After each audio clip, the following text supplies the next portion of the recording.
because they actually don't add anything, but they don't conflict. So there again, even then, it's like saying, today is Sunday, and someone says, well, today is Sunday, the day of sun, and they didn't add the day of sun because it didn't really add anything. Do you know what I'm saying? That's what they're saying, is this didn't really add anything, but it doesn't conflict either. And there's something kind of beautiful even about that, but again, the inferior writing quality, just a couple of other things, considering them not really inspired, but more just writings of man, not necessarily writings of man inspired by God. And you're like, how would you know the difference? Far be it from me to try to tell you that, but those who are much more scholarly and much more dedicated to just this for their life have said so. And way above our level of thinking, to be honest, unless you study at that level and you have the gifts of knowing how to interpret Hebrew, not just knowing Hebrew, how to interpret Hebrew.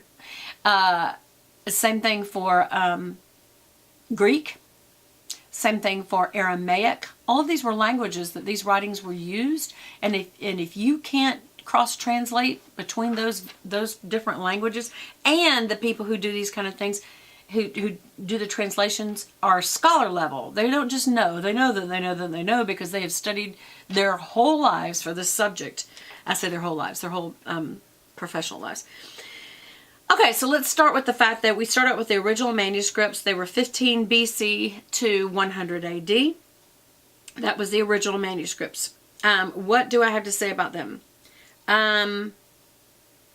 are no more. There is no existing physical copy of the original manuscripts left on the earth.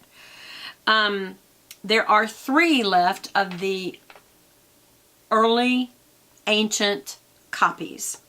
They're called codex. I forgot what codex means. You can look it up. But anyway, I just can't think of it right now. But there's the Codex Sinaiticus, and it was bound. It is an early bound book of the Greek Bible belonging to the 4th century. When I say the 4th century, you understand I'm meaning AD. Purchased from the Soviet Union of Russia in 1933 by Great Britain, and now is in the British Museum. So that's where one of them is. The Codex Sinaiticus, it's in the British Museum. The Codex Alexandrinus, I can never say that. I want to say Exandria, but it's Exandrinus. Probably written in the 5th century, so a century later. Now is in the British Museum as well. And it contains the whole Greek Bible with the exception of 40 lost leaves. So they got a copy. It's short 40 sleeves. 40 leaves, sorry. I guess that means pages. I don't pretend to be a scholar on this. I am just trying to share with you what I've learned over the years, and I'm right now referring specifically to notes in the back of the Thompson Chain Reference Bible, which is no longer in print. I'm so sorry.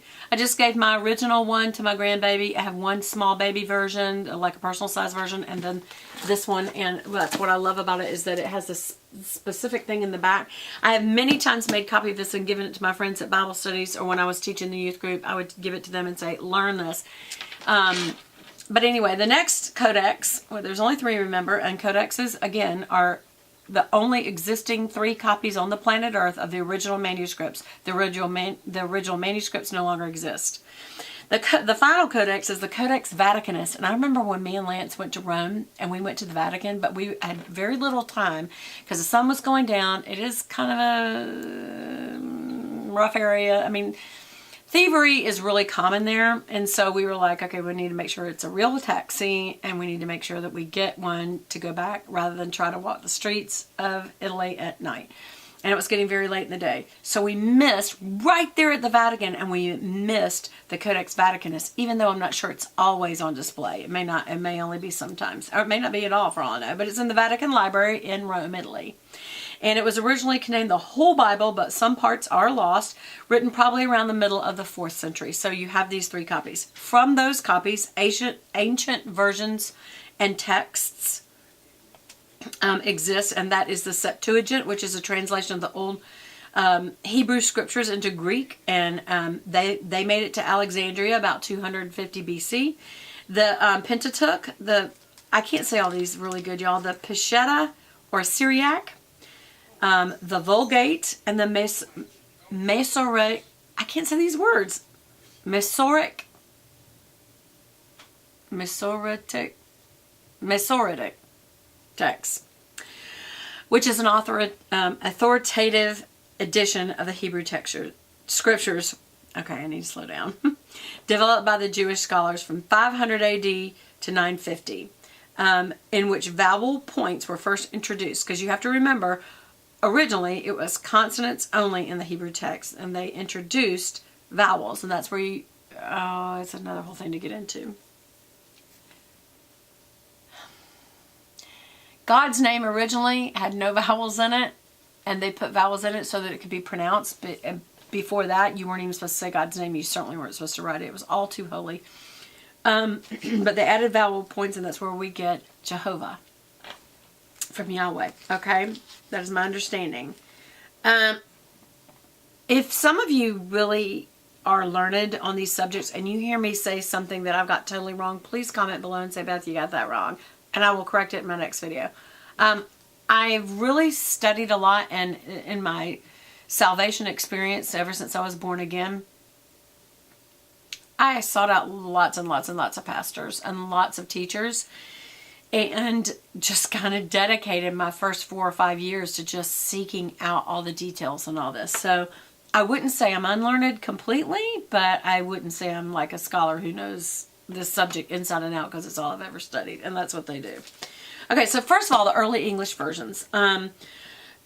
We all know that during the Dark Ages, there was very little Bible translation at all, or even attempted. And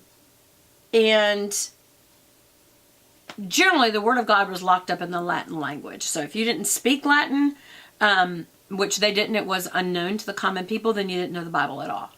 Not at all. Okay, so then along comes John Wycliffe. And he was a great English scholar and a Bible student, and he conceived a plan of translating the whole Bible into common English. And that was around 1380, I believe. And I'll kind of go ahead and skip over some details, but I'm going to give you enough to give you a sense of, wow, that's my faith. That's my Bible, okay? So I'm just going to keep going. So it's not known exactly how much of it he got done before his death.